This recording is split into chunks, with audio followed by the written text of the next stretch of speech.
ସୁନ୍ଦରୀରୁ ସୁନ୍ଦରୀ ଝିଅକୁ ପଟେଇବାକୁ ଚାହୁଁଥିଲେ ଆଜିର ଏହି ଭିଡ଼ିଓଟିକୁ ପୁରା ଦେଖିବେ।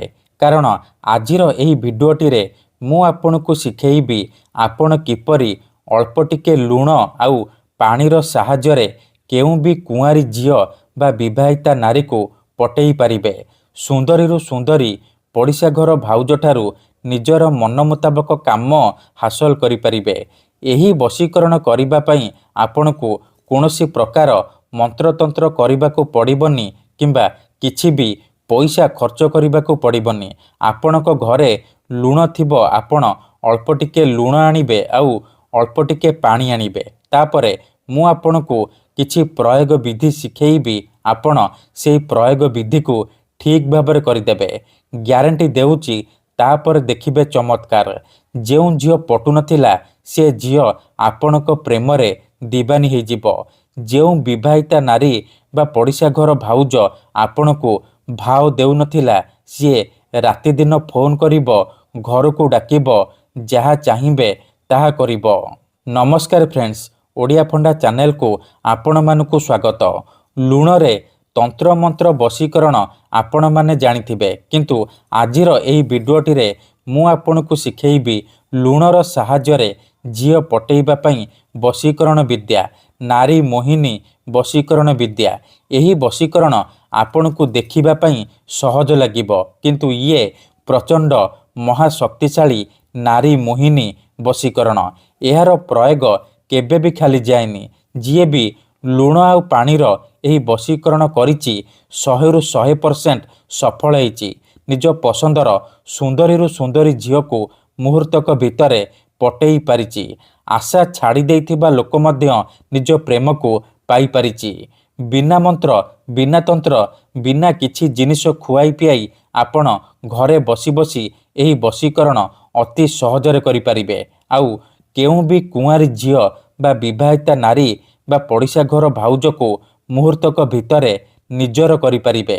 ବର୍ଷ ବର୍ଷ ଧରି ଭାଙ୍ଗି ଯାଇଥିବା ପୁରୁଣା ପ୍ରେମକୁ ମଧ୍ୟ ଫେରାଇ ଆଣିପାରିବେ। ତେବେ ଏହି ବଶୀକରଣ କରିବା ସବୁଠାରୁ ସହଜ। ଏହାକୁ ଆପଣ କିପରି କରିବେ, କିପରି ଆପଣ ଲୁଣ ଆଉ ପାଣିର ସାହାଯ୍ୟରେ ଝିଅ ପଟେଇବେ, ମୁଁ ଆପଣଙ୍କୁ ଶିଖେଇବି। ସମ୍ପୂର୍ଣ୍ଣ ପ୍ରୟୋଗ ବିଧି ଠିକ୍ ଭାବରେ ଶିଖେଇବି। ଜାଣିବା ପାଇଁ ଭିଡ଼ିଓଟିକୁ ପୁରା ଧ୍ୟାନ ସହିତ ଶେଷ ପର୍ଯ୍ୟନ୍ତ ଦେଖନ୍ତୁ। ଅଧାରୁ ଛାଡ଼ିକି ପଳେଇଲେ କିମ୍ବା କାଟି କାଟି ଦେଖିଲେ ଆପଣ କିଛି ବି ବୁଝିପାରିବେନି। ପରେ କହିବେ ଗୁରୁଜୀ ଆପଣଙ୍କର ବଶୀକରଣ କାମ କରୁନି। ଠିକ୍ ଅଛି, ତେବେ ଚାଲନ୍ତୁ ଜାଣିବା ଏହି ବଶୀକରଣ ଆପଣ କିପରି କରିବେ। ମନେ ରଖନ୍ତୁ, ଏହି ବଶୀକରଣ ବିଧିକୁ ଆପଣ କେବଳ ଶନିବାର ଦିନ କରିବେ। ରାତିରେ ଶୋଇବା ପୂର୍ବରୁ କରିବେ। ବିଧିଟି କରିବା ପୂର୍ବରୁ ଭଲ ଭାବରେ ହାତ ଗୋଡ଼ ଧୋଇକି ସଫା ବସ୍ତ୍ର ପିନ୍ଧିକି ଏହି ବଶୀକରଣ ଆରମ୍ଭ କରିବେ। ପ୍ରଥମେ ଆପଣ କ'ଣ କରିବେ, ଅଳ୍ପ ଟିକେ ଲୁଣ ଆଣିବେ ଆଉ ଗୋଟିଏ ଗ୍ଲାସରେ ପାଣି ଆଣିବେ। ତାପରେ କୌଣସି ଏକ ଜାଗାରେ ଉତ୍ତର ଦିଗକୁ ମୁହଁ କରିକି ବସି ପଡ଼ିବେ, ଯେଉଁଠାରେ ଆପଣଙ୍କୁ କେହି ଦେଖିବେନି କିମ୍ବା ଡାକିବେନି। ତାପରେ ପାଣି ଗ୍ଲାସକୁ ସାମ୍ନାରେ ରଖିବେ ଆଉ ଅଳ୍ପ ଟିକେ ଲୁଣ ଏହିପରି ହାତରେ ଧରିବେ। ତାପରେ ଆଖି ବନ୍ଦ କରିକି ସେଇ ଝିଅ ବା ନାରୀକୁ ମନେ ମନେ ଭାବିବେ, ତାର ମୁହଁକୁ ନିଜ ମନରେ ଭାବିବେ। ତାପରେ ମୁଁ ଆପଣଙ୍କୁ ଗୋଟିଏ ବଶୀକରଣ ଶବ୍ଦ କହୁଛି, ଏହି ଶବ୍ଦକୁ ଗୋଟିଏ ଥର ପଢ଼ିବେ। ଲବଣେ ଶକ୍ତି ଆକର୍ଷଣମ୍ ଆମୁକଂ ତୀବ୍ର ବଶୀଭୂତଂ। ଆମୁକଂ ଜାଗାରେ ଆପଣ ସେ ଝିଅ ବା ସ୍ତ୍ରୀର ନାମ କହିବେ ଯାହାକୁ ଆପଣ ବଶରେ କରିବାକୁ ଚାହୁଁଛନ୍ତି। ଏହିପରି ଶବ୍ଦକୁ କହିସାରିବା ପରେ ଲୁଣକୁ ପାଣି ଗ୍ଲାସରେ ପକାଇଦେବେ। ଏହିପରି ଆପଣ ଗୋଟେ ଗୋଟେ କରି 7 ଥର ଲୁଣ ଧରିବେ। 7 ଥର ଏହି ଶବ୍ଦକୁ କହିବେ, ଲବଣେ ଶକ୍ତି ଆକର୍ଷଣମ୍ ଆମୁକଂ ତୀବ୍ର ବଶୀଭୂତଂ।